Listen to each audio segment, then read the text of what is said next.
Hello and welcome to this week's episode of the Edges and Sledges Cricket Podcast, brought to you by Seat Tires.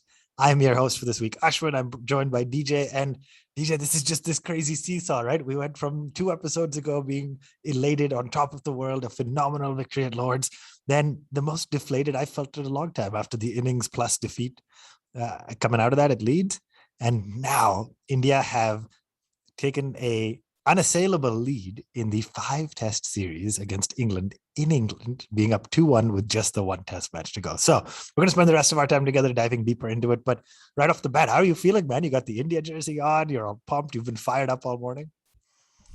Yeah, man. It's been a great day. It's been a great Monday. The second London Test match India have won. I was at the game yesterday.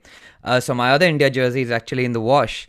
But I went out for a run immediately after the game because it's like a thing. I'm so pumped by the time the last wicket fell. I went out for a run and literally my feet took me to the Oval, which is about 3 kilometers away. Nice. And dude. so I went for a That's run. awesome. I did a little victory lap around there. I spoke to a couple of fans out there as well, recorded a little quick reaction from a father-son duo, which hopefully we can play later on in the show. But I mean, it's been a roller coaster. And that's the thing with Indian cricket fans.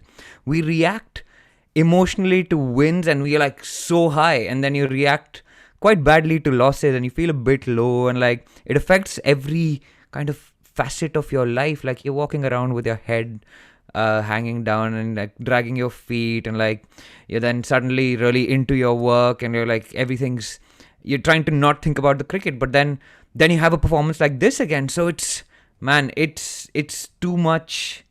It's too high and it's too low. But that's the lot of Indian cricket fan. 2-1 up. Super excited to chat with you again. Again, poor Varun's missing it. He gets the edges and edges show. It's 2 in the morning Poor as we guy. record this for him. So Yeah. unfortunate. But he watched the end of it and we celebrated a bit before he That went to is true. sleep. I don't know how he sleeps after that kind of win, to be honest. Man, unbelievable. He probably sleeps like a baby. You're just like relief. You relax, you're calm, but anyway, well said. With being an Indian cricket fan, the lows can be very, very, very, very low, but the highs can be very high. So super exciting. Let's just recap the series so far really quick, right? 4 test matches. The first one was drawn. India arguably in a position where we could have won it, but rain played spoil sport, so didn't get enough overs. The second one, India won by 151 runs, right? Pretty significant one. Third one, after the 78 all out at Leeds, India lost by an innings and 76 runs.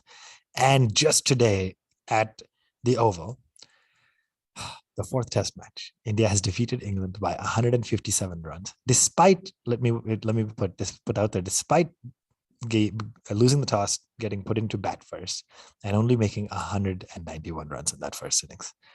DJ, so much to unpack. Let's get right into it with the 5th test only 4 days away in Manchester. Let me first start before we get into that.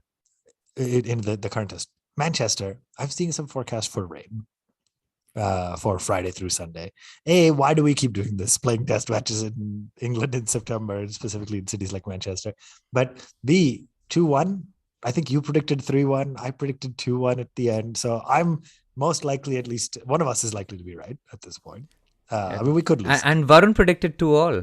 Oh, yeah. So Varun all 3 predicted of us are 2-all. still, all 3 results still still in- possible, as they say. Yeah, but maybe we should ask WinWiz the answer, right? Like maybe WinWiz will tell us who's going to win There's the something called next pitch test viz match. now. What is happening? Pitch Viz? It's Loss too much. Viz? I don't know. Let's We've start had a with, little bit of a drama with WinWiz, so yeah. guys Anyway, who follow us on Twitter will know. let's start with team selection for Team India. Day 1, 2, 3, maybe 4, maybe even all through day 5. Feels like majority of the conversation was, how can you not choose Ravi Ashwin? What's happening? Kohli specifically at the toss made a comment to say, England have a lot of lefties, which is why we picked Jadeja.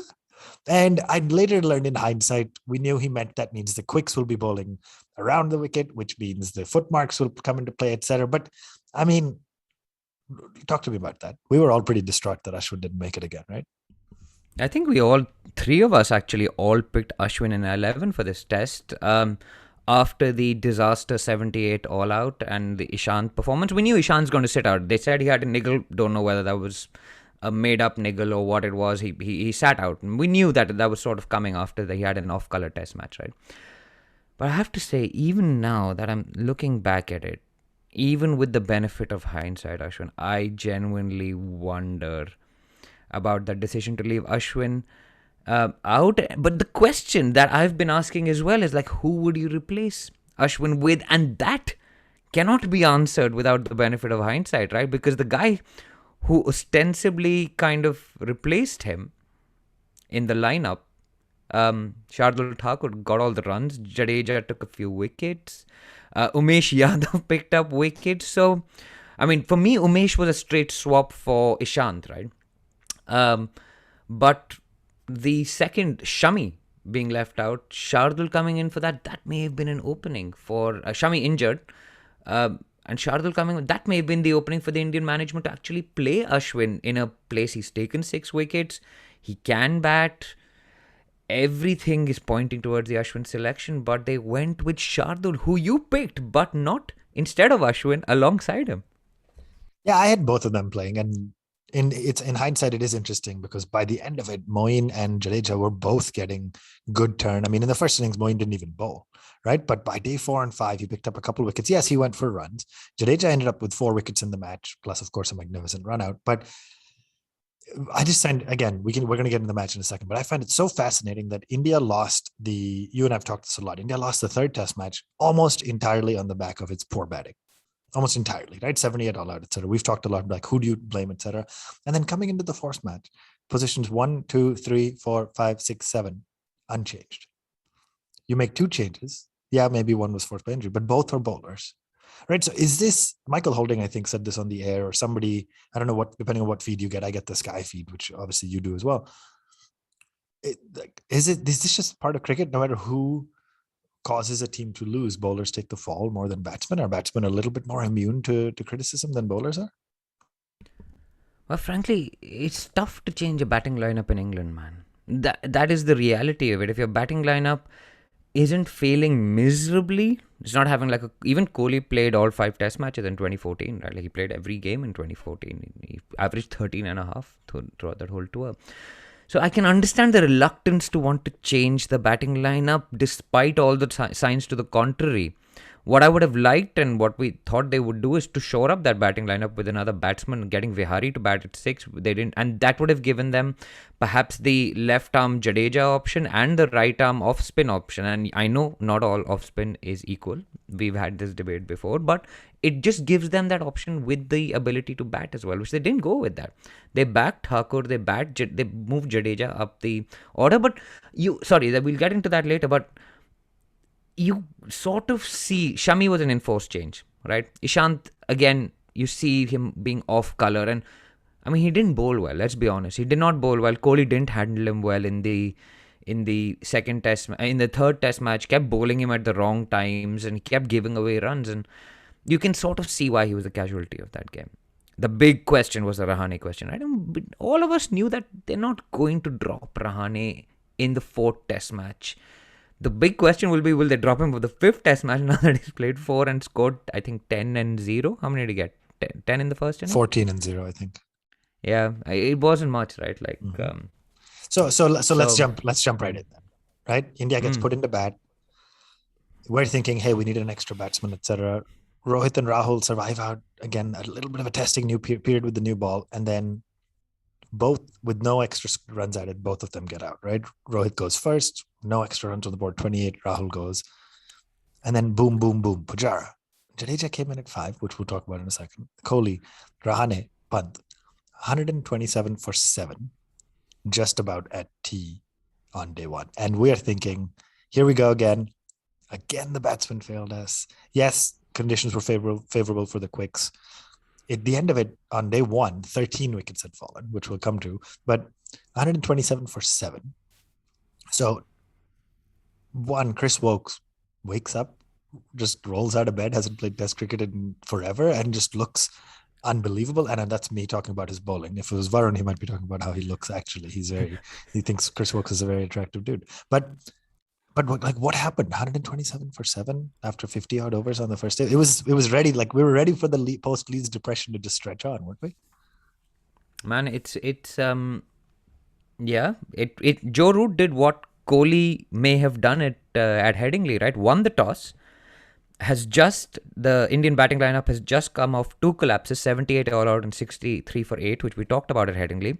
Sees the conditions at the Oval, overcast, pretty murky and dark actually. Now that I think back, it feels like an age ago again. It feels like it was it was only 5 days ago, right? But it feels like an age ago with those murky, dark, cloudy conditions, and puts India in, backing his bowlers to bowl them out again for less than, I don't know what was par on that track. And I've been to the Oval in 2014. India were 8 for 4 there, with Gambhir leaving the ball, getting caught. I think MS Dhoni scored 70 and we were 150 for 8 or something like that by T. So we've lost. And I've watched India get absolutely pummeled by Stuart Broad and Jimmy Anderson in 2018 with my father-in-law as well. And he was there and he's like, I've come from India to watch this and what have you shown me? It's just absolute rubbish.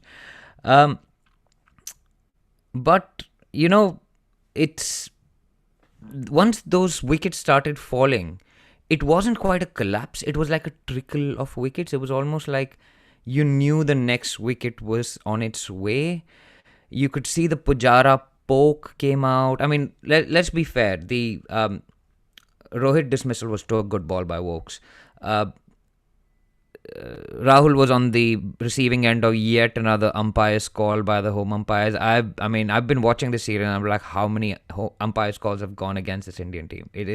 I wish someone did the stats and told us about that, because there was a lot of complaining about the home umpiring during the Indian series, which obviously the English fans weren't happy about. And the English captain, remember, made a complaint against third umpires not taking enough time over the replays and stuff like that. Anyway, and then Kohli batted like a dream. He batted like he was batting on a different track, and he looked good. Got to his 50, got to 55, and that's sort of a recurring theme throughout this innings, that people get to 50 and then they get out. Like throughout this test match, lots of people got to 50 and then they got out. Rahane again failed. Pant played a horrific shot. But when it doesn't come off, it looks so bad, right? Like it just looks like, what are you doing? And so at 127 for 7, with not very much to come, you're expecting, I don't know, I was getting ready for 140 all out again, Ashwin. I don't know about you, man. It was like, here we go again. I was all pretty much prepared that it would happen for sure. And then, right, I don't want to spend much more time from my end talking about the past. Then came in the new guy, not new, but just brought back in guy, Shardul Thakur, who I, again, for those of you who've been listening to this show for a while, have been critical of. And just to put it out there, for the reason I've been critical of him is because I did not think he was was good enough batsman to bat at number 7, or maybe just about an 8. And as a result, I think he's not one of our top 4 quick bowlers to select in the side as a pure quick bowler. But I said this on our Discord, I've said this on socials, etc. He's converted me. 100% credit where it's due. What a phenomenal knock. Made 57 of just 36 balls. The fastest 50 at the Oval, I believe it was. Fastest 50 in England ever. Is that right? He beat 31 balls. Record, I think. 31 balls. Unbelievable, right? Completely. And he's called Beefy, apparently, which was Botham's nickname by Shastri. Shastri awesome. Calls him Beefy. I love that. If they're grooming him to be the new Botham. And so, he made 60 in the next innings too, bowled well, picked up a couple of key breakthroughs, including Ollie Pope, who was on 81 in the second innings, etc. And so had a great match. Full credit where it's due. I think if he can continue to work on his batting and bat at this level, and bat at, definitely 8, maybe number 7 at some point, you then unlock options. Like we have said for a while, this Hardik Pandya shaped hole has existed in our lineup for when we play in countries where it seems, right? You need, Jadeja is a perfect 7 in conditions where you have multiple spinners, where you need this exact question mark, where you need a seam bowler who can bat a little. If Shardul can fill that gap, unbelievable potential. So full credit to him. Magnificent 57. Changed the complexion of how that innings ended, right? And we often say this cliche exists in cricket, but sometimes even though India got 191 all out on day 1, that momentum as they walked back into the dressing room was slightly better than it would have been had it not been for Shardul's 57. So DJ, anything to add on that? Just magnificent, right? Nothing more to say. Nothing really to add. I mean, there's a great Jared Kimber article and Jared Kimber video, which actually supports your theory that Shardul's not a good enough batsman and he got lucky. So, and he averages like 38 or 39 or something in international cricket, but averages 16 in first class cricket, which is what I think you were basing all your assessment on. And he averages 10 for India A. And so basically, Jared's argument is that this is just freakish uh, luck that is, we'll have to see, right? He's early in his career. But I mean, after we've promoted, you said Jadeja is a perfect number 7. We've batted Jadeja at number 5, Ashwin. What's the thinking there? Yeah, What's happening? this is really interesting. And the only thing I can think of is your numbers 1 through 5 on paper are all right-handed. And then your 6 and 7 are both lefty in Rishabh Pant and Ravindra Jadeja. So the only thing I could think of was, okay, after your 4, which you're not messing your top 4, Rahane, who's been out of touch a little bit, bat him, push him down one spot, bring Jadeja in so that he could bat. So you get lefty, righty, etc. Pretty standard technique. Captains all around the world have used it forever. I think there are two interesting things about that. One, Rishabh Pant has made most of his runs at 5, right? So why would you not, if you're going to promote somebody up the order, promote Pant? Now, arguably, the question mark is he's looked out of touch as well, not batting at his finest. So got it. That's one part. The second is it really fair then to Rahane to criticize his failures? And I personally do, and I think it's fair. But now you've said, okay, guy doesn't look great. Let's drop him down the order. Like Rahane, at one point, he was captain for a match that one of the most epic matches we will ever remember from our lifetime. He was captain. All the conversation, let's make him full-time captain, better than Kohli and all that. Now you've dropped him below Ravindra Jadeja to bat at number 6, and it's just a little bit bizarre. So I understand it. And again, sitting here today, hindsight doesn't matter. We won. We won by over 150 runs. We're thrilled. But some tough decisions there. Yeah, and for me, I think Pant should be batting at 5. If anybody, if you wanted to switch it up left hand, right hand, I think you got it exactly right. Put Pant at 5. People have been talking about Pant coming in and scoring. I mean, Jadeja failed in this game, right? Fine, he got 10 and 17. He didn't look too terrible. I mean, he got out to 2 pretty good deliveries. But I'm just like, his value is probably better at number 7. You called him the perfect number 7, and I think he is the perfect number 7. If he learns how to bat with the tail, he's got the big shots. Pant is still younger. Jadeja's played international cricket for a much longer time, right? He's got that experience of knowing how to bat with lower order batsmen. I shouldn't call them the tail, to be honest. So I found that a strange decision. I get the break up the left hand, right hand. I get that.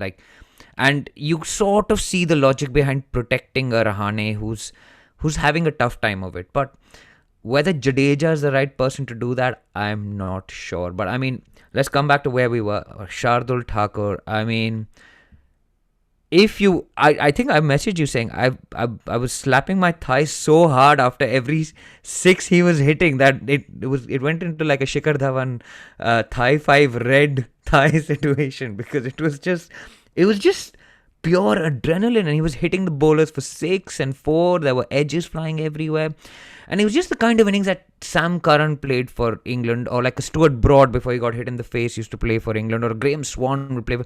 It was people who knew how to hold a bat and was swinging really hard, and the ball was flying all over the place.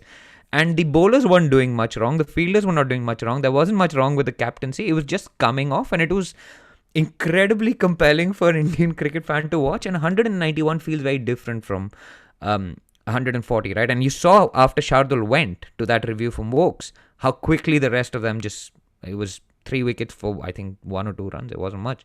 So yeah, in the larger scheme of things, after that collapse for 78 all out and 63 for 8, I mean, a huge boost for the Indian team before going into bowl, right? Exactly. Absolutely well said. So just before we wrap up India's first innings, I do think you and I didn't discuss this in advance because we were recording right after the episode, but I do think it's fair for the combined match performance to give our SIAT Secure Drive Player of the Week for this week to our boy Shardul Thakur. Yes. 100 plus runs in the match, 57. I said it. I fully accept it, man. That's the thing with being like these, armchair cricket pundits, etc. That it's great to sit here and criticize. These guys are unbelievably hard workers. Shardul has put a lot into his game, picked up, again, a couple crucial breakthroughs, incredible runs. We talked about it all. So no question in my mind for this week. I mean, actually, there was a lot of players who stood up and did really well. And for me, still, Shardul, it was a game-changing innings. 57 in that first innings was a match-defining, game-changing innings. So full credit where it's due. Yeah. I'm so glad you've given it to him, because he scored 2 50s, one of which I think personifies the thrill of speed, man. The Yeah, fastest ever 50 in England, right? Fantastic. unbelievable. Yeah, And I mean, he's such a hard-working cricketer. He's got 250s, three huge wickets. He got Ollie Pope for 81. yep. Today he got Rory Burns out, took the first wicket of the day, where India were looking flat, the pitch was looking flat, the crowd was flat, the champagne in the crowd was flat. There was nothing happening. He picks up a wicket, you see him celebrate, and then he gets Joe Root. I mean, if you ever had to pick one guy to uproot Joe's off stump, it would not be Shardul Thakur, man. I mean, yeah, it was played on, but I mean, brilliant. And what a Absolutely brilliant. performance. Deserved winner this week. Very happy you gave it to him. And it had to come 100%. from you. 100%, man. I honestly, I own up. I take full responsibility. I didn't think he was good enough. He has worked hard. He's grown into his game. I would be thrilled to see him continue growing at this rate, both with the ball and the And bat. can I give the other award later on in the show Yes, to I the other was going to player that make I've you been do it. critical I of? was Yeah, 100% going to make you do it. So we beautiful. will get there in a little bit. But let's quickly talk about England's response then, right? Ended up with a lead of 99. We've seen this pattern before. For some reason, Burns and Hamid are either, what's the expression, feast or famine, or go big or absolutely nothing, right? They either both play very, very well together or both play absolutely terrible. And in this case, again, a magnificent fourth over of the match, second over for Bumrah, where he picks up both those wickets in one shot, in one over, back to back, right? And suddenly you have England reeling at 6 for 2. And then again, later on in that day, 2 wickets fall in pretty quick succession by Umesh this time, right? Who bowled 2 unbelievable deliveries to get both What Root a and ball. Overton out, right? So let's talk that the Umesh Yadav dismissal of Joe Root. It I feels like mean, somebody on Twitter, somebody said this. The thing with Umesh, you can guarantee is whether he's consistent or not. He will have at least one peach of a delivery in when he plays, at least one. And sometimes it gets a wicket, sometimes it doesn't. But when it happens to be that peach of a delivery onto Joe Root, who's in the form of his life, averaging over 100 in the series, it just looked so perfect, didn't it? this is why I love doing this podcast. Like I've just come off day 5, but In now I'm real going time. back to Yeah. day 1. I'm reliving that moment. England 6 for 2. The two openers are back. We're pumped. Then comes in Joe Root. Joe Root is batting. You don't see a wicket falling, right? And he's off. He's scoring at a run a ball, and from nowhere, just before the close of play, Umesh Yadav produces a ball from hell. It was like a fast, like an 85, 86 mile per hour off spinner. It pitched in and went straight through Root. Root did not get anything on it. And to get a batsman like Joe Root, who is in the form of his life, out with that sort of delivery, man. I mean, we didn't really talk about Umesh's selection in this game. He could have sat out for Ashwin as well. I mean, you would back Ashwin to take wickets at the Oval over Umesh, but they backed him. They went with the pace battery, and boy, did that pay off with that magnificent delivery. I mean, again, at 52 for 2, you're wondering, okay, whose day is that? England would have been happier, but with that wicket, India pulled back some of the balance. We went into the day with more positivity, saying, okay, we can get this. We can contain the English batting lineup. We've got the big man out who scored pretty much all the runs that England have got right so far. So yeah, huge wicket. What a ball. What a moment. Just incredible. I'm loving reliving it, man. Just And I think it's beautiful. magnificent to think about how much actually happened in this match on day one, right? Like when you think about this, England 13 going wickets. 13 wickets, which by the way, separate discussion that I'm not going to get into today, but any Indian pitch where you could get 13 wickets in one day and then make 400 runs in an innings would have been absolutely destroyed by the media, right? How Yeah. can you like, what is this kind of, so many wickets in one day and then so flat, batsmen are just piling on runs. It's like a pancake, all that. And here it happens in England, we don't say anything. But India won, Double so we're standards. taking it. Double standards. 100% Yeah. double standards. We will Double forever defend standards. those or defend our side of that equation on this show. But as we wrap up England's first innings then, right? At England at 52 for 3, 53 for 4, 60 for 5, 62 for 5, I think, right? Again, some of the continued failures. Obviously, Craig Overton was night watchman, so we don't think much of that. But Milan, again, made 30 odd runs, looked good. But then you had a 90 plus run partnership from Ollie Pope and Bairstow, who both looked good. And by this point, Ollie Pope making, really anchoring this innings. And then at this point, you started to feel like they could bat on forever. The pitch looked like it was easing up significantly. Moeen is batting, made 35. Chris Wokes makes 50. Again, phenomenal all-around player, right? To come back. So it's fascinating to think about how the pitch suddenly eased up, and still just with Jadeja picking up 1 wicket with 2 wickets of the tail, gets Moeen out, which is always fun to see left arm all rounder versus another left arm all rounder. But 290, DJ. Before we wrap up and take a break, how are you feeling at 290? England has a 99 run lead. Honestly, after 62 for 5, quite disappointed, because there was that one passage of play where Shardul and I'm trying to think who the other bowler was who gave away a lot of runs. Siraj, they just leaked runs. I think it was like we gave away like 30 runs in 2 overs. There were 4 boundaries that went off Shardul, of Pope. It just felt like we let go a little bit of that incredible 62 for 5. You're looking at him. I mean, this English lineup with Moeen Ali coming in at like 8, right? 6 down in this game because they had a night watchman. But it felt like he could have run through them at that stage and actually taken a first innings lead. But obviously, like, the pitch probably flattened out. Ollie Pope bats there for Surrey. He scores a ton of runs. I think he averages like 100 at that ground. So he obviously knows how to score runs there. And he took full advantage. The momentum shifted. Kohli's captaincy, I think, at some point, I don't know, Chris Wokes got a 50 as well. And he kept hitting it through like third man, and Kohli wouldn't put a third man out. It just felt like we lost control of that game, and it just felt like we ran out of ideas on how to get them out. We didn't go to the short ball quickly enough, and it was just, frankly, Moeen Ali let India back into that game with that slog. Ollie Pope, I played on, but there was absolutely no need for you. The one that you mentioned, right? The Jadeja left arm to Moeen Ali left arm, probably thought he's going to hit with the spin, and there was a moment there before that ball that Kohli did some field setting, apparently. So maybe give credit to that.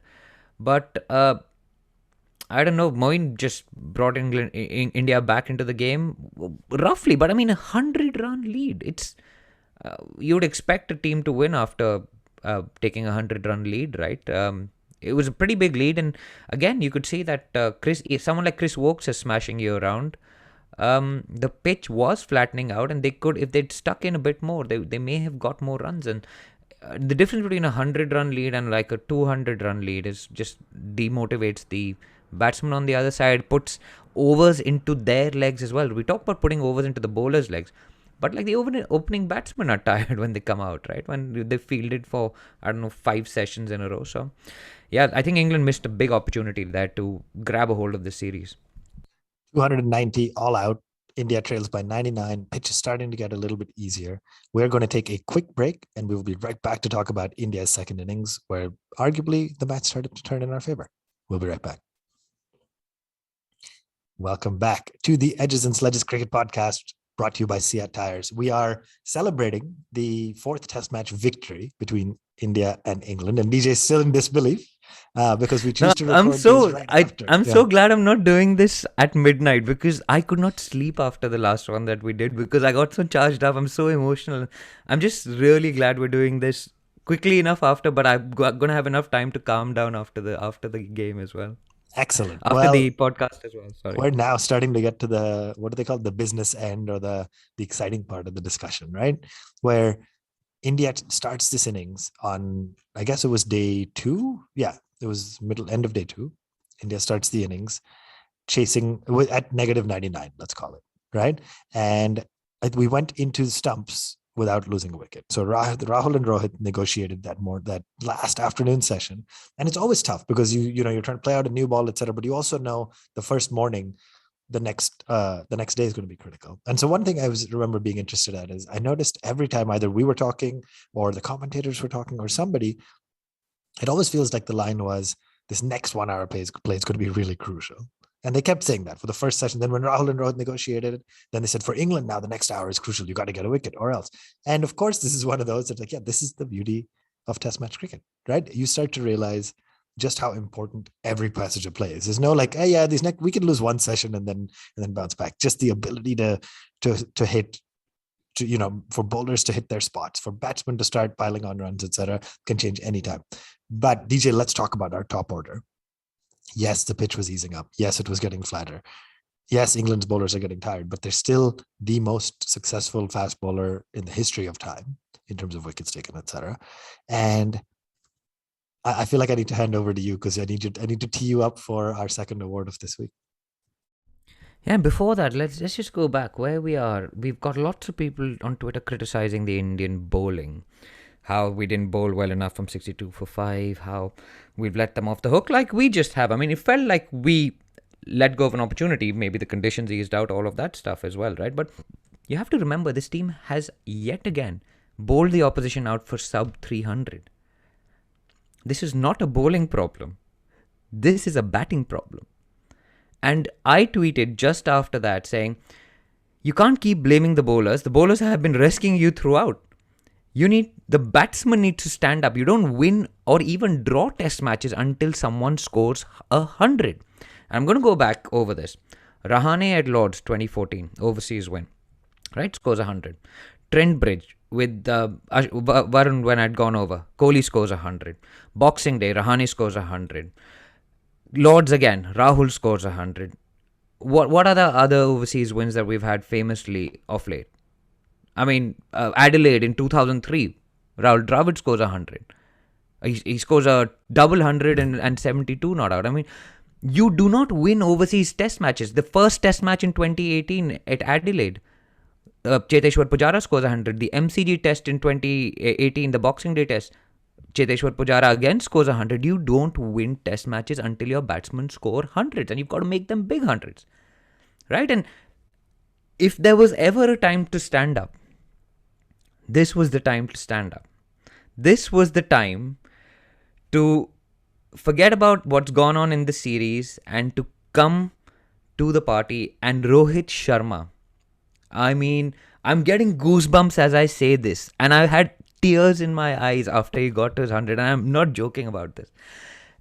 It felt like the child had grown up when he got that 100. It felt like all the emotion we have poured into him over years as Indian fans has come to fruition, where he has played an innings that will be remembered for ages. It will be remembered as the moment that everything changed.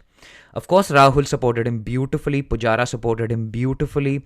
But to play that innings in those conditions, against that attack, with those circumstances of the series, the series was on the line. It reminds me of the Pant innings in England, against England earlier on in the year in Ahmedabad, where Pant has scored 130 odd from when we were 132 for 5. And Pant is the reverse sweep one. That you win test matches when your batters score hundreds. Yes, you need bowlers to take 20 wickets, and we focused on that a lot. But your batters need to score the runs to allow them to get enough on the board to defend and take those wickets. And Rohit Sharma, I mean, he won the man of the match, right? And there was controversy around that because the commentators are batsmen. Nasir is a batsman. He voted for him. Others voted for... Shane Warne apparently voted for Bumrah, which is pretty funny, actually. Because Bumrah, yes, crucial part, but a man of the match, maybe not. But, I mean, he was... When the going gets tough, the tough get going. And we talk about, like, Rohit Sharma having talent and time, and he's debunked all of that in his Sky interview, saying nobody has extra time. If the ball is coming at you, it's all coming at the same speed. If you miss it, you get hit, right? But he looked absolutely magnificent. Yes, he had a little bit of luck. Let's not take that away from him, but he's also had terrible luck. Headingley's second innings, he was playing an equally good innings, and he was given out with an umpire's call, one of our favorite things. And English umpire calls it, the ball is barely flicking the bails. You could see how hard he'd worked. He got out for 55. This time, Rory Burns didn't pick up an edge, and then there was one that went wide of him. But to cash in on that, at that point, I mean, this is one of the most memorable test hundreds an Indian batter has made in the recent past. And immense credit to Rohit. You can see his technique is extremely tight. Even when he's defending the ball, it's all in sync. It's moving beautifully. It's just, I mean, it's magnificent. There is no other word for it. And for that, and for all the criticism that he's copped over the years about his temperament, about giving the wicket away, which, I mean, to be fair, That Rohit innings ended in the most Rohit way ever, right? Long hop, 74 miles per hour, but let's not dwell on that. That was first ball with the new It ball, wasn't dragged India it? back into the game. It was just absolutely brilliant, and for that he gets the SIAT puncher resistant player of the week. Just I don't know. I've run out of words for it. It's just I think you did a phenomenal job summarizing it. So, as critical as I have been of Shardul, you have been of Rohit as a test player. It's fair to say you're a convert. now big fan of him. Rohit opening. I've gone on the podcast and said 0 for 0. Let him come out, but he's gone beyond that. He's gone beyond that. He's played the situation, and that is where you see them. I mean, it's not. No one doubted his talent. No one doubted his technique. No one. It was just temperament and playing. It was shot selection, and he's figured that out. And if Rohit Sharma cracks Test cricket, man, bowlers in all over the world better watch out, because we go to South Africa next year. We haven't won a series there yet. Ooh, it will be something. It will Yet be is the key a word. sight to behold. Australia Sharma pulling 2018. the quicks on South African pitches. Man, Australia 2019, or 2018, Australia 2020, England hopefully 2021. South Africa's next, man. Virat Kohli and his boys are coming for you. So let's just talk about quickly the rest of that innings, right? Because Rohit was undoubtedly the highlight, making 127. Rahul has looked good all series. Pujara looked good. And Kohli as well, again, looks to be very, very fluent. Looks like he's playing very well, feeling the ball, but he's not able to convert. Are you starting to get concerned about how long it's been since Kohli? You talked about the importance of those centuries, and Rohit did it here, which is great. But honestly, for Kohli's first 35 runs or so, I was like, this guy's ready. This is it. He's going. He's going on to go. He looked good. He looked fluid. He was hitting the ball well, and then he got out on 44. So thoughts on Virat Kohli? I want to say it's just a matter of time. I mean, glad I you said it. love the guy. Yeah. I love the guy. And I mean, you can see how much it means to him. Like every time they show the montage on Sky, they can't show his dismissal without blurring out his mouth after he gets out. Yeah. Yeah. Because it's just you can see how much it meant. It was a lapse in concentration. He got out to Moeen Ali on the best batting day of the series, probably in England. England on the mat. Their bowlers are going off the pitch because they want to save their legs. It's Kohli of old. I mean, he would have just cruised to 100 there, to be totally honest. But I mean, he obviously feels the pressure a bit as well. Again, there's no glaring technical deficiency. You can analyze whatever you like about him, about his back foot, and whether it's perpendicular or at a 115-degree angle or whatever they talk about on Sky. I don't know. And his hip is opening up, and all of that is fine. You know that Kohli knows all of that. He needs a bit of luck to go his way. He needs a few catches to go down, which I think he had in the last game. He had it in Headingley, right? I think Overton or Burns or somebody dropped him. And that 100 will come. Now, this whole 71st 100 thing is another nonsense. I mean, who adds up hundreds across T20s and test matches, man? I mean, like equally the 23,000 runs across international cricket. Why are you even equating T20 with test cricket? They're It's like just one chalk more way and of cheese. looking at it. But yeah, I know what you mean. Yeah, if Kohli's got 94 in the meantime in a T20, which is pretty good. 94 not out, but it's not 100, right? I don't know, whatever. But for him to get a test 100, it'll take some of the pressure off him. I don't think he feels the pressure as a captain. I think he's beyond all of that. I think he's now coming back into form. It's a matter of time. I mean, frankly, when he plays ODI cricket, if he played, okay, let's say if he played the Sri Lanka series, yeah, he would have got a 71st ton. But he's here in England, gutsing it out against Jimmy Anderson, right? So it will happen. Let's just be patient. Good. I'm 100% with you. Let's just put it that way. Nothing more to add. He's going to do it. Let's quickly talk about the next gentleman then on the list. And this is a tough conversation to have on a day that we are celebrating and very excited. Ajinkya Rahane lasted 7 balls before getting trapped on the pad by Chris Wokes. So 14 and then duck. Thoughts? Like, where do we go from here after Rahane? Let me share mine first, right? I think we've said a couple of times, I think Pujara and Rahane are both 33, 34 years old. They don't have 10 years left, right? Maybe they have 4 or 5 good years left. Kohli at his fitness probably has a lot more years, but Pujara and Rahane don't, let's be honest. I also don't think, though, you can replace your number 3 and number 5 either at the same time or within very quick succession. Pujara had started to show a little bit better form, right? Made a 50, etc. And so all of this comes into, most of us are talking about it. I don't know whether you do anything drastic going into Manchester or you'd let him play out the series and then make a change before our next series. But it's very clear to me, I think, at this point that Rahane's future is uncertain in this test side at number 5. And so the question mark is, where do we go from here? But how do you feel, DJ? As somebody who has been a great servant off the game, who, again, as I said, captained the team to an outstanding win in Australia, average is still almost 40, right? 12 test centuries.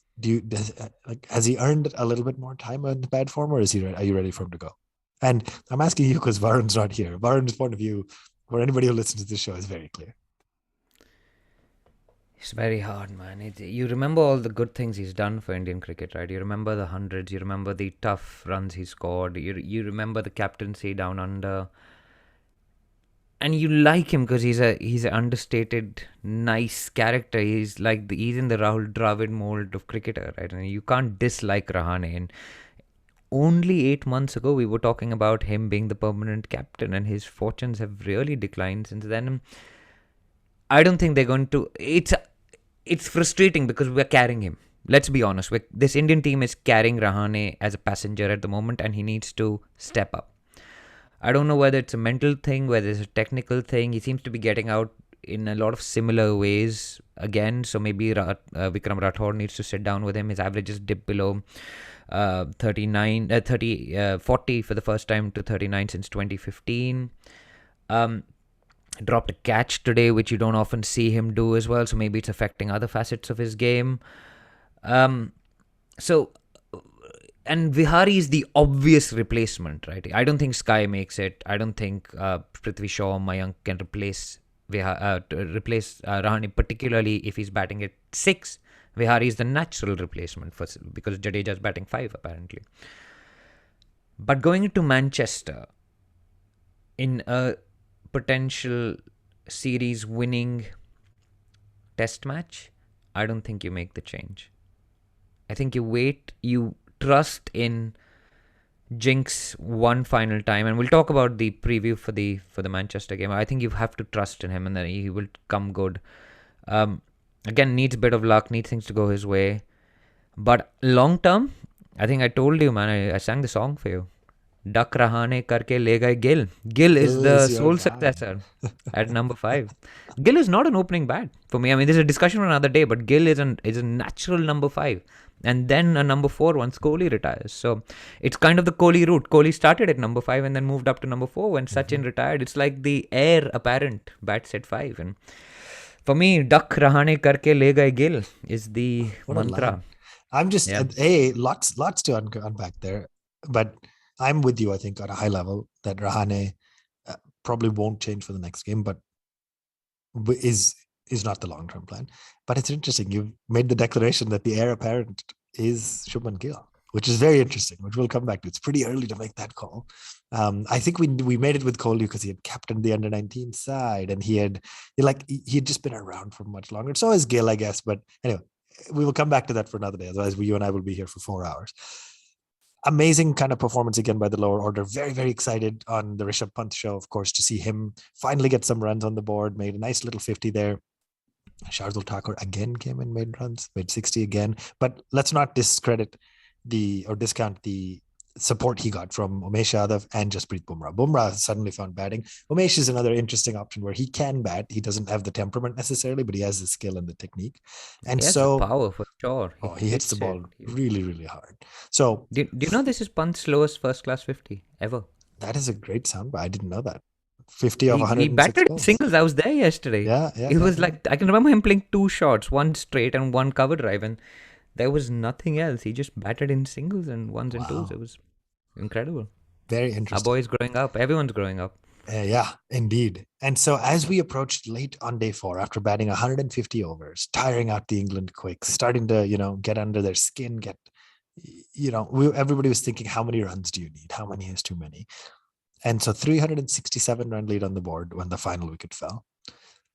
we're going to take a quick tire strategic timeout, and we'll be back to discuss all four possibilities still on the table going into the last session in day 4. Welcome back to the Edges and Sledges Cricket Podcast, brought to you by Seat Tires. This is our final section of the show, DJ, the most exciting, arguably. It is late on day 4, and England sends their openers out to bat. Pretty phenomenal, to be honest, right? Like, you have all the discussion, all the commentaries. Okay, 367 needed. I think we were around about 120 overs. So they needed just over 3 runs and over. Now, that can change a little depending on how many overs you get on day 4, etc. The minimum overs on day 5 are guaranteed. But on average, they needed about 3 runs and over. But 367 to chase on any 4th innings is a mammoth total, no matter how much the pitch is flattening out. And then the openers came out, and they batted, up until the end of day's play, they batted about 2.5 runs and over. So it didn't look like they were saying, let's block everything, but it also didn't quite look like they were saying, we're going to show an intent to go for it from ball 1. But at the end of day 4, when Stumps was called, and again, you were there, what was the feeling like leaving the ground, right? 367 run lead, 100 for no loss. And you're starting to think, okay, they've already wiped off 100, 267 on a singles day's play is hard, but they still have all 10 wickets. So not great, right? Momentum wasn't great for India leaving day 4. It felt a little bit like Indian fans had been robbed of their fun towards the end of the game. We had a lot of fun watching Shardul smack people around, and Umesh hit 6s of Chris Wokes, and it had been a great day until the English openers came out. I think they got 77 in the last session and leaving 291 to get or something like that. It was worrying because there wasn't a single chance. There was, I can't remember. I mean, it was hitting the rough and it was bouncing, but it didn't feel like, I think we had one review of Siraj, which was going over the stump. So it was not a bad review, to be honest. But it felt like, oof, can they do it? I mean, then you kind of assure yourself, no, there's no Ben Stokes in this team. He can't be another miracle. This is the highest total ever chased. But then you think about all the crazy fourth innings at the Oval, and all you think about is people scoring big hundreds like Rahul and Pant in the last one. I think India were 320 for 4 or something at one stage in the last series that we played, chasing 400 odd. You remember the KP innings in the Ashes. You remember Sunil Gavaskar getting a double 100 in the 4th innings and India falling 10 runs short. These are all the stats that sort of come flooding back at you. But then you take solace in the fact that 240 is the highest chase in the last 60 years. And we're doing this show very recently after the matches concluded, so we haven't got all the stat fun that comes usually. But I think there was one where India haven't ever lost a test match after setting 350 plus as a target. So that is a great stat. I haven't seen that one. They'll all come, but that's a great stat. They'll all come, but it's just like, as a fan, you're bargaining with yourself, right? And that's the feeling that it wasn't like there were 5 wickets down and you're like, there's a formality. You're bargaining with yourself when you left, which wasn't a good feeling, because you're like, okay, can they do it? Can we get 10 wickets? Michael Holding, who's taken 14 wickets at the Oval, says this is going to be a draw. Winwiz the Great said it's going to be a draw. So you're just like, okay, maybe. But then I was tweeting to somebody, I was like, these teams don't do draws. This is a battle of which batting lineup is less bad on the day. Yeah. That's pretty much it. Well said. Yeah. I mean, I think you said this a few times, but both teams have batted poorly, except for the exception of maybe Joe Root and then Rohit and the folks in this innings. But prior to India's second innings in this match, both sides have batted poorly except for Joe Root. So we knew that's what it was going to come down to. Still waking up on day 5 with 10 wickets to take, you had a glimmer of hope, but you also had a glimmer of this fear that they would do it, to your point.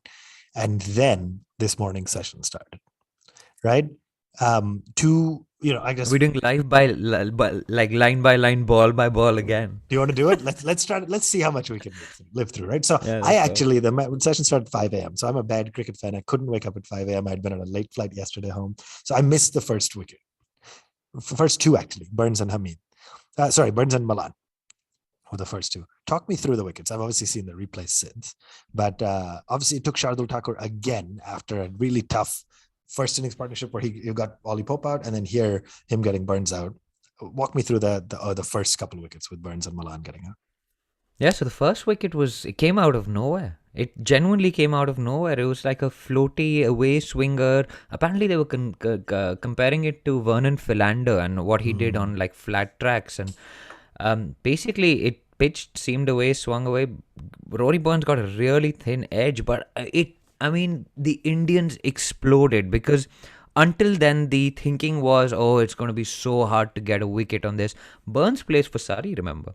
Burns is again batted on this track. He knows how to make runs on this track. He was on 50. It just got to 50. On exactly 50. And he edges, I think it was the next ball. And you could see the Indians starting even with that first wicket. And I think Shardul Thakur, before the day's play started, said, we just need one to open the door. Yep. He said, we need one in the first hour. And they got one in the first hour. And then the second wicket was Malan, which was interesting, which was a run out. But before that, Hameed had smeared one of Jadeja to Siraj, who just missed it. Siraj is a terrible fielder, by the way. I've watched him enough at the ground to know that. And so is Shardul. No. When they're stiff, they just do not field. They misfield, they don't run around. I think there's some physio work that needs to be done. But to be fair, Siraj has had a solid workload this time. And we'll come to that when we talk about Manchester, I'm sure. But Siraj drops it. I think it hits him in the balls. And he goes down, which is very funny for everyone else, not him, of course. And there was again another umpire's call where Malan pads up to one. It's hitting the stumps. We review it, and it's hitting more of the stumps than the Rohit Sharma dismissal in Headingley. But it's given not out. Mm-hmm.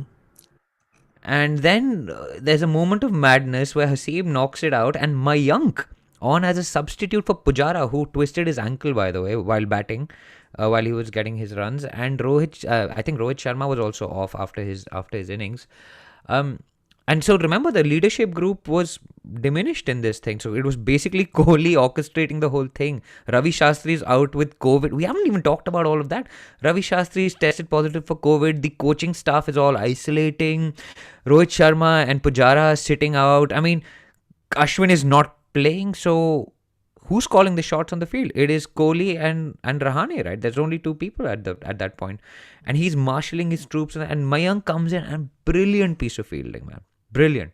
Picks it up on the go, chucks it. Malan doesn't do a full dive, does like a half dive.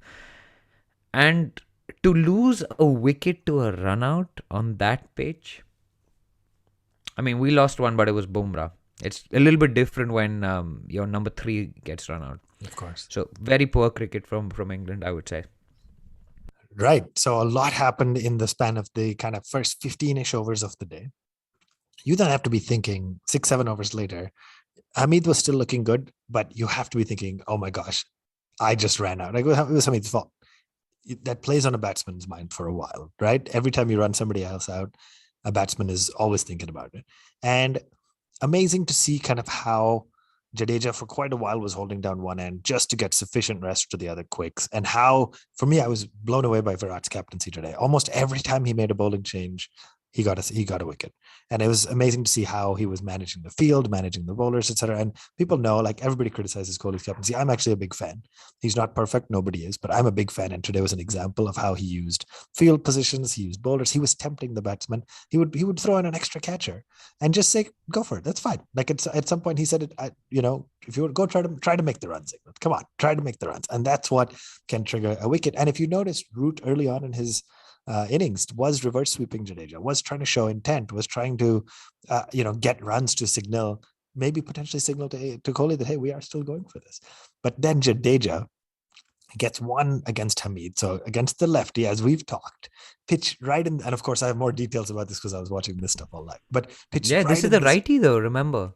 And he's bowling over the wicket. He's bowling over the wicket to the righty, which was interesting but he was almost saying, put your pad out, pad it away, block it. Right? I feel Shane Warne had a chat with Jadeja because they were like Rajasthan Royals mates, and Shane Warne was this is a tangent. Shane Warne in the commentary box is one of the most annoying characters ever. But when there is a spinner bowling or about to come on the ball, he is magnificent to listen Yeah. to. Like you just Yeah. listen to the way he talks about setting the traps and how he and by the way, the best thing about the 100 ending, which somebody Achal or somebody on our Discord, the best thing about the 100 ending was that Nasser Hussain came back into the commentary box, because that guy has an unbelievable cricketing brain. Like I am no longer surprised that he captained England for so long, so successfully, because just a magnificent cricketing brain. But Hasib Hamid gets just a magnificent delivery right in the rough. See the puff of dust comes away from him, gets a very, very faint edge, Brilliant. and just clips the wickets. You don't expect a lefty. The bail goes off, right? Yeah, Like the I had ball it on goes mute flying. because I was on a call. Oh my gosh. I was just like, And that arguably again was the Bumrah and Jadeja bowling partnership, right? The wicket went to Jadeja, but then the next, call it six. What did they keep talking? We keep talking about the 6 over spell of quick bowling from Jasprit Bumrah. And DJ, we've joked about this. We did our greatest of all time India Test 11, where for me Bumrah made it, and it's obviously way too early. He's only picked up his 100th wicket, but you saw signs today of why Jasprit Bumrah may go on to be the greatest fast bowler India has ever produced, right? absolutely. And current form, he is the world's best all format bowler. There is no doubt about that. ODIs, T20, Test match.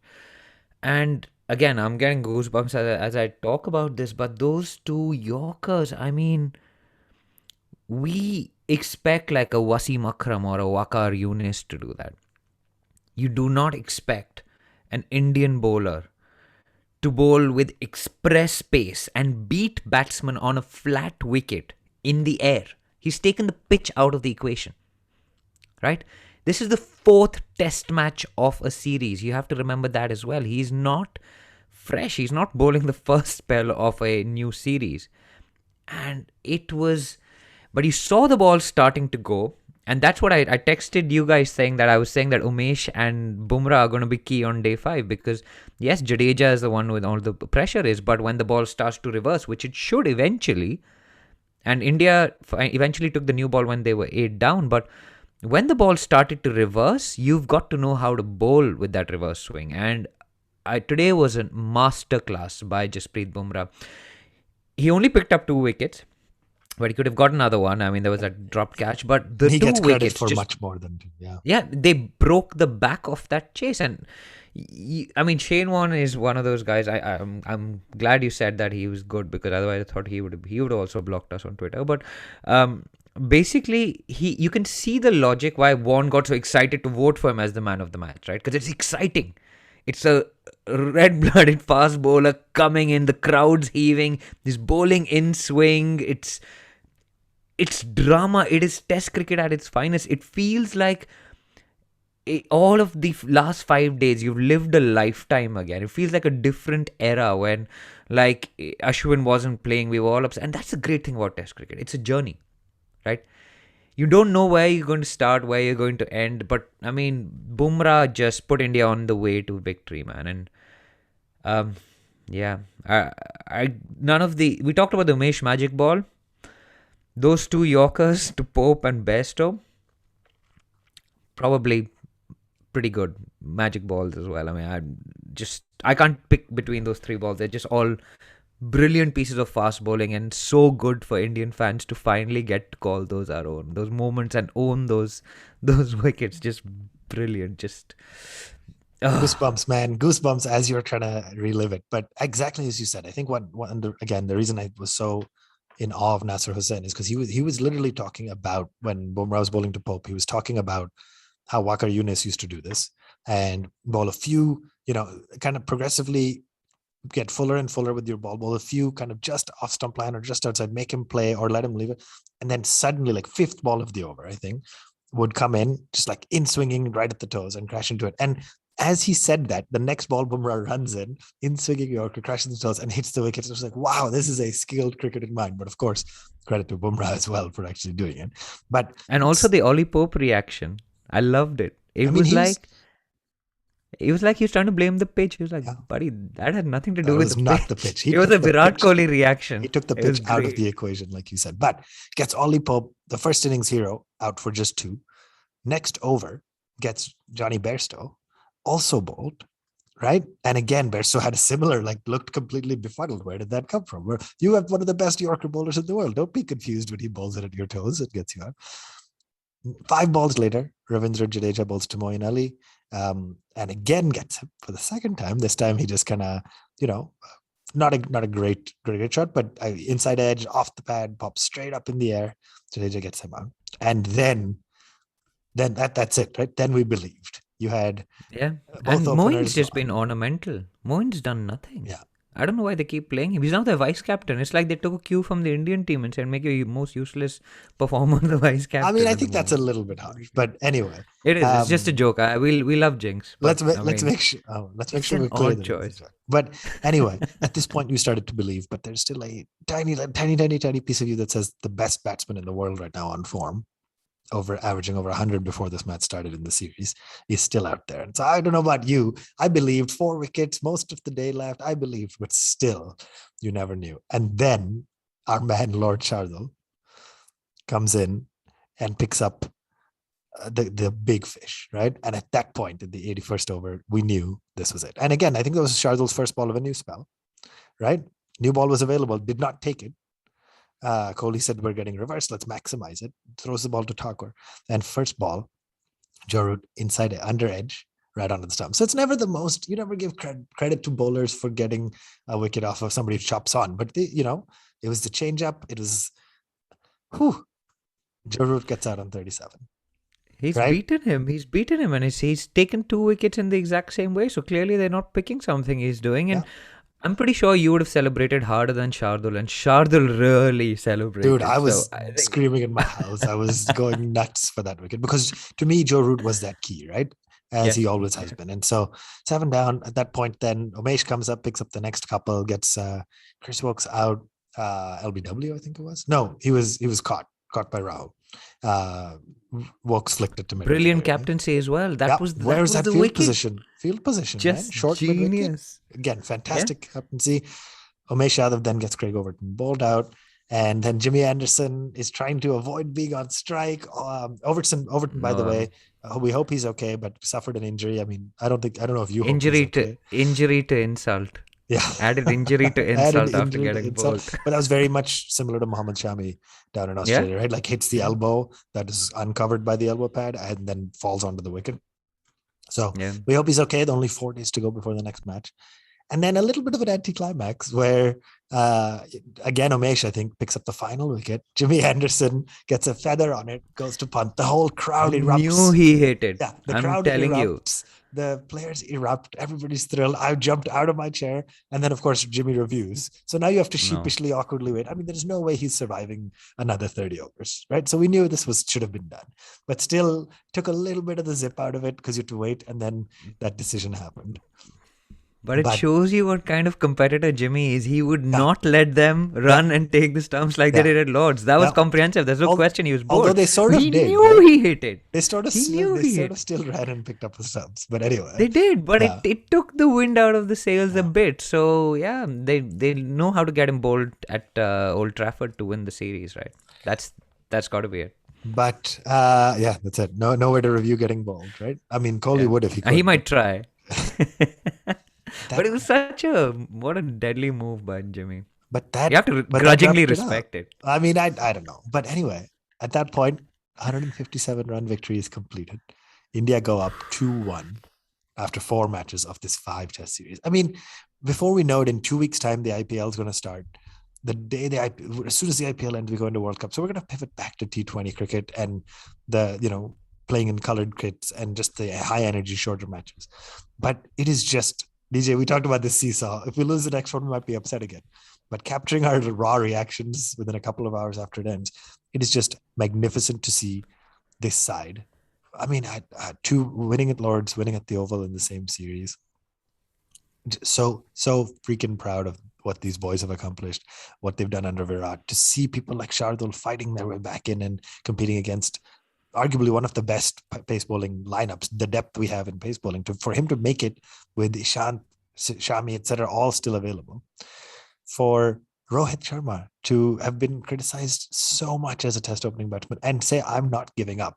We knew he's too good, he's too talented, and he fought his way into it and delivered. To everybody in between, from Pujara, who had a rough start of form, from Umesh, who didn't get selected, and then was another very high impact player, right? Just because of Bumrah, Shardul, and Rohit. We haven't talked about Umesh. Umesh was a very, very critical player for us in this match.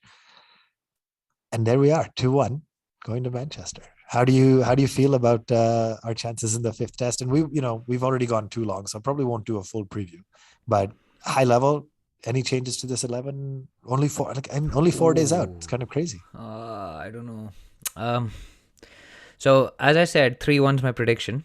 I said it's coming home.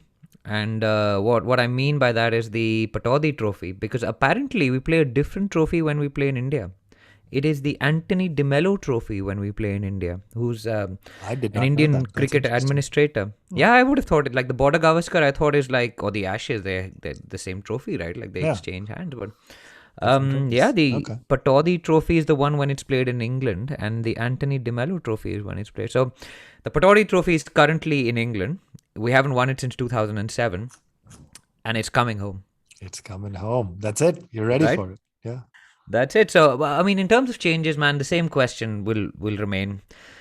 Will you play Ashwin in this side? There was some argument about, okay, you can drop Rahane and play Ashwin. I don't think you can do that. That makes the batting way, way too brittle.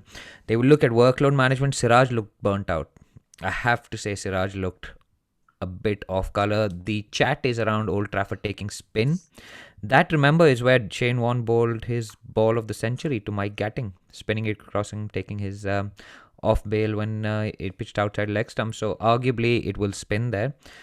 So yeah, it might be that we rest one of the quicks and not bring in another quick and play Ashwin. That's the only that's the only way I see Ashwin making this 11, because Kohli, for better or for worse, and I mean, when we lose it's for worse, and when we win it's better because it's exciting and it gives us a rush.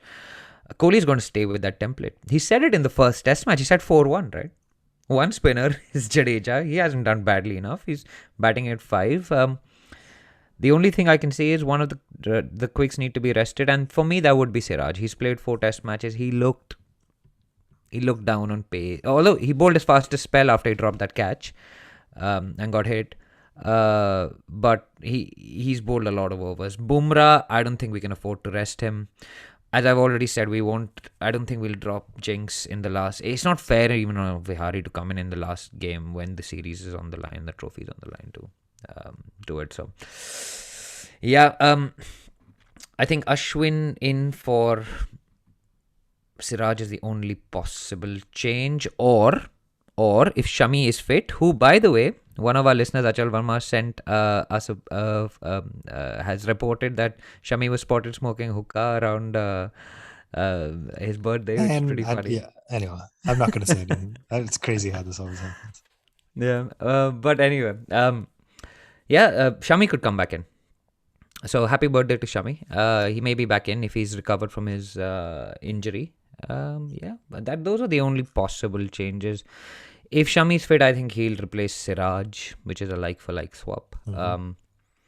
If Shami isn't fit, then we have a question, Ishant or Ashwin. But I don't see them changing the batting at this late stage or this combination. So, 3-1 for me. It's coming home.